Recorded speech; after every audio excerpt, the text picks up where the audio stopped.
Because if you don't hold it, you don't own it. All you own is a contract, and any contract is only as good as the counterparty to that contract. And if they say, nope, too bad, so sad, you can't do anything. You want to hold this stuff? You better hold this in your possession to counter when that goes away. And honestly, it's that simple. And that's what central bankers are doing. Yeah, I think we're going to see a huge spike in interest rates. And then, yeah, I think we are going to see ZIRP again. You know, this is an interesting year because it's an election year, right? So that kind of puts a little bit more nuance in there than if it wasn't an election year. True. But do I think that that could happen? Yes, I do. And that's mostly because of this massive wall of debt that's coming due that has to roll over, right? And or is going to default. And we're seeing more and more defaults. So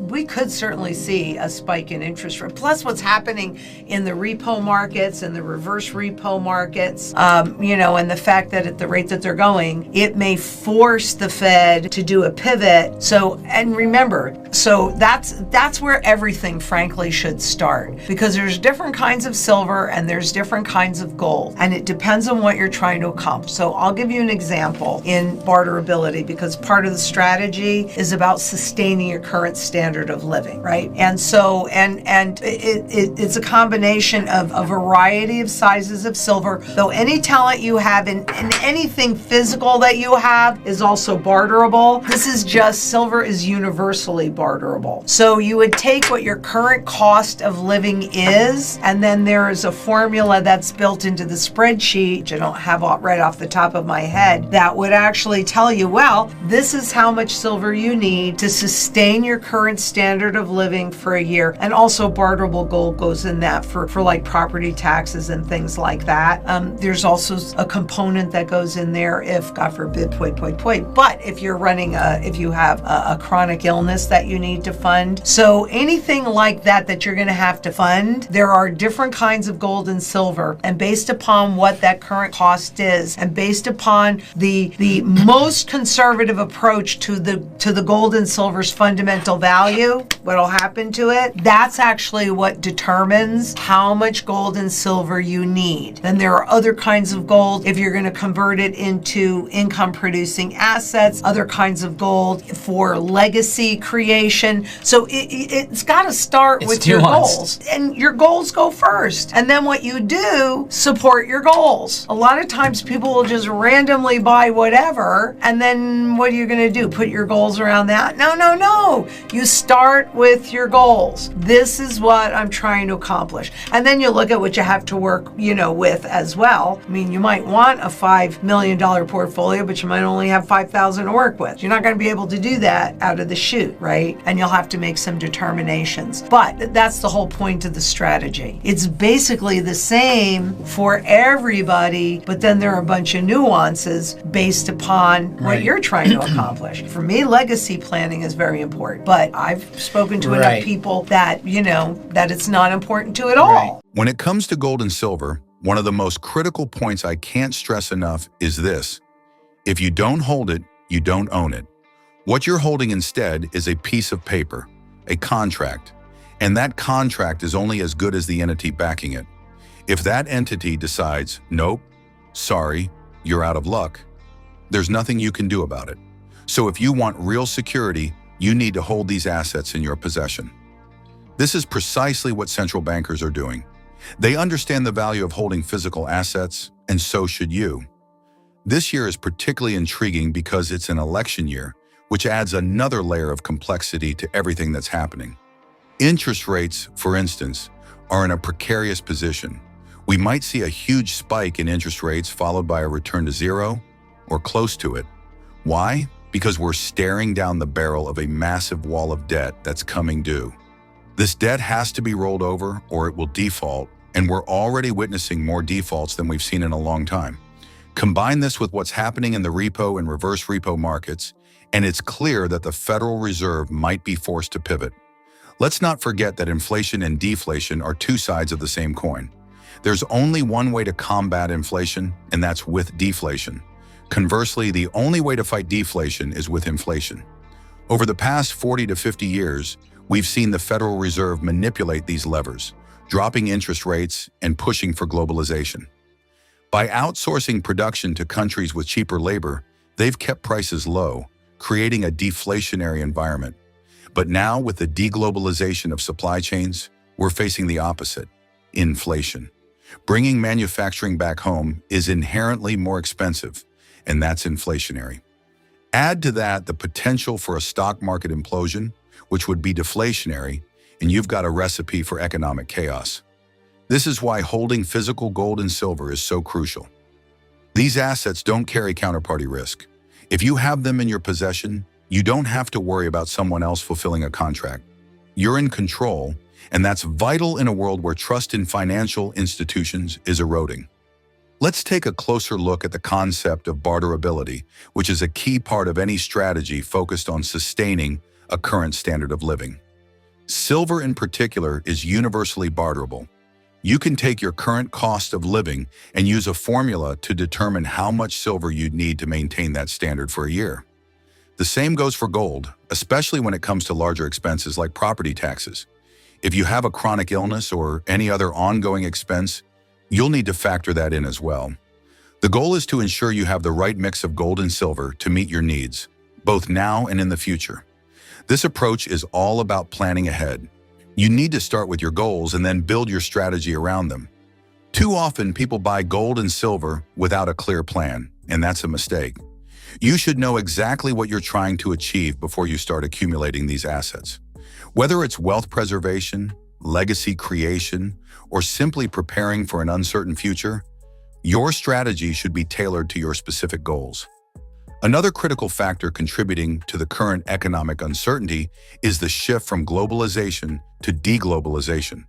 For decades, corporations have moved production to countries with cheaper labor, which kept costs low and prices deflationary. However, this trend is reversing as supply chains are being brought back home. Rebuilding domestic manufacturing infrastructure is inherently more expensive, which is contributing to inflationary pressures. This inflationary trend is further exacerbated by the higher wages in developed countries like the United States compared to those in emerging markets. As a result, the cost of goods is rising, adding to the overall inflationary environment. At the same time, the potential for a stock market implosion, which would be deflationary, looms large. This creates a volatile mix of economic forces that are difficult to predict and manage. Yeah, I think we're going to see a huge spike in interest rates, and then, yeah, I think we are going to see ZIRP again. You know, this is an interesting year because it's an election year, right? So that kind of puts a little bit more nuance in there than if it wasn't an election year. True. But do I think that that could happen? Yes, I do. And that's mostly because of this massive wall of debt that's coming due that has to roll over, right? And or is going to default. And we're seeing more and more defaults. So we could certainly see a spike in interest rate. Plus what's happening in the repo markets and the reverse repo markets, and the fact that at the rate that they're going, by spring, it may force the Fed to do a pivot. So, and remember, there's only one way to fight inflation, and that's with deflation. And there's only one way to fight deflation, and that's with inflation. So by dropping those interest rates over the last 40, 50 years, right, and going to globalization so corporations can go out where they can buy the cheapest labor and all that kind of thing, well, that's very deflationary. And so what we've been experiencing over that period of time is, that the Federal Reserve and the central banks could actually get away with adding more inflation because of the price pressures coming in from, say, China and other countries, right? But now it's really interesting because we've got the deglobalization of the supply chain happening. That's inflationary, right? Because now we have to bring that manufacturing home. And we already shipped it all off seas, so we've got to rebuild that infrastructure again. And of course, salaries in the US are higher than they are in China. It's a higher standard of living. So we've got that inflation that we're fighting. But a stock market implosion is deflationary. So, I think this is going to be an an interesting year. I think they're going to try and keep it as calm as possible, but I couldn't sit here right now and tell you that they're going to be able to do that, because I don't know how they're going to not just deal with that wall of debt, but all the derivatives built on top of that wall that are, Humpty Dumpties, all those Humpty Dumpties, and how long, even though we know they have to be imploding right now, how long they can keep that hidden. You don't hold it. You don't own it. Can I say that too often? That's why you have to be able to hold it so that it runs no counterparty risk. That you will know when there is actually a good currency in the system is when and if you can convert that into gold. If you can't convert it, there is no way on God's green earth for you to know what's really back. And Zimbabwe is running that test right now, right? And so, and what was really interesting when I was digging into it, it was really the CBDC that is backed by gold was really clear as mud, because you cannot convert it, right? So there's been this huge rush of obviously the 1%ers or the top 10%ers, those in Zimbabwe that still have wealth, to convert and buy the physical gold coins. But it's a whole lot less clear on how that gold-backed CBDC is doing, because you can't convert it into the gold and pull the gold out of the system. That's the only way. I mean, when we were on a gold standard and the public could do that, you didn't like the politics. You went in and you created those restrictions. Do governments want to have those restrictions? Do they want the public in control of their wealth? So when that is actually going to happen, it'll be because they're forced to happen. It's forced to happen. It's based on treasuries, the government. What backs it? The full faith and credit, right? So as long as you trust them, you'll continue to loan money to the government. What happens when you don't trust them? Actually, you know what happens? I'll do it with this one because it's bent. This is what happens. It has absolutely zero value. No value. It really has no value right now, even officially. Only 3 cents. But you do what you want. I know what I'm doing. As we navigate this complex economic landscape, it's important to recognize the nuances of the current situation. The global economy is in a state of flux, and the strategies that worked in the past may not be as effective today. The deglobalization of supply chains, the massive wall of debt, and the potential for a financial crisis all point to a need for a different approach. Gold and silver offer a level of security that few other assets can match. They've stood the test of time, and they're likely to become even more valuable as the world grapples with these challenges.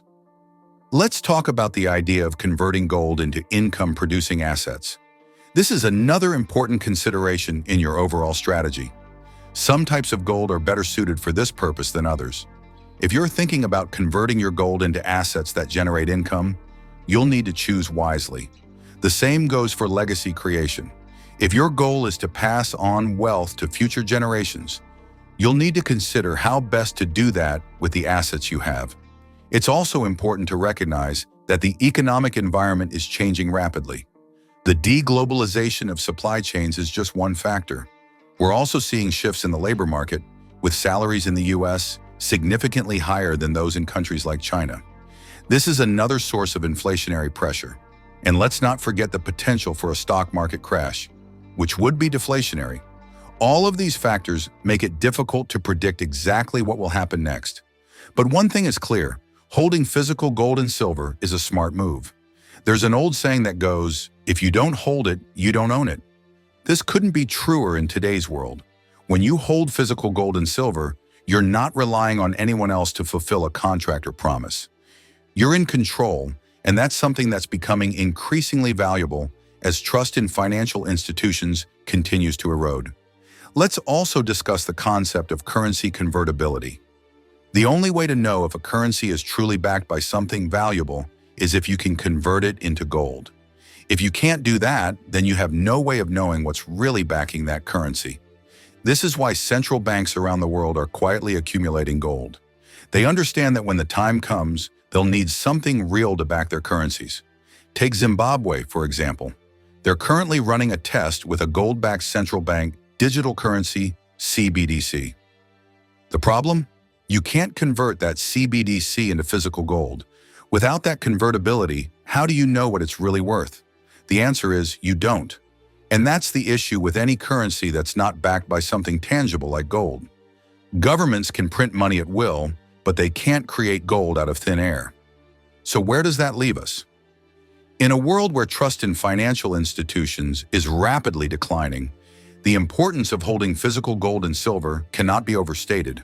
These assets are your insurance policy against the inevitable devaluation of fiat currencies. They're a hedge against inflation and a way to preserve your wealth in a world where the value of paper money is constantly eroding. We're living in a time of unprecedented economic uncertainty. The global financial system is under strain like never before, and the future is anything but certain. But one thing is clear: gold and silver have stood the test of time, and they'll continue to do so. By holding these assets, you're taking control of your financial future and ensuring that you're prepared for whatever comes next. The global financial system is on shaky ground, and the cracks are beginning to show. As trust in financial institutions continues to decline, the need for a solid, reliable store of value becomes more apparent. Gold and silver have historically served this role, providing a hedge against inflation, currency devaluation, and economic uncertainty. In today's world, where governments can print money at will and financial markets are increasingly volatile, holding physical gold and silver is not just a good idea, it's a necessity. These assets offer a level of security that few other investments can match. They are not subject to the whims of governments or financial institutions, and they have intrinsic value that has been recognized for thousands of years. As we move forward, it's essential to stay informed and be proactive in securing your financial future. The strategies that worked in the past may not be effective in the coming years, and it's crucial to adapt to the changing economic landscape. Holding physical gold and silver is a key part of that strategy, providing a stable foundation in a world of uncertainty. In conclusion, the economic challenges we face today are complex and multifaceted. From the looming debt crisis to the shift from globalization to deglobalization, the financial landscape is fraught with uncertainty. But in the midst of this chaos, there is one constant: the value of gold and silver. By holding these physical assets, you are taking control of your financial future and ensuring that you are prepared for whatever lies ahead. As we navigate these turbulent times, remember the fundamental principles. If you don't hold it, you don't own it. Start with your goals and build your strategy around them. And always be mindful of the need for tangible, trustworthy assets in a world where trust is increasingly hard to come by. By doing so, you'll be better equipped to face the challenges ahead and protect your wealth in the years to come. Stay informed about the latest developments shaping the precious metals markets with regular updates from the Finance Daily team. Not only that, but as a subscriber, you'll also receive timely silver and gold price notifications and early access to groundbreaking news unavailable to the general public. Join our free gold and silver newsletter today, link in the description.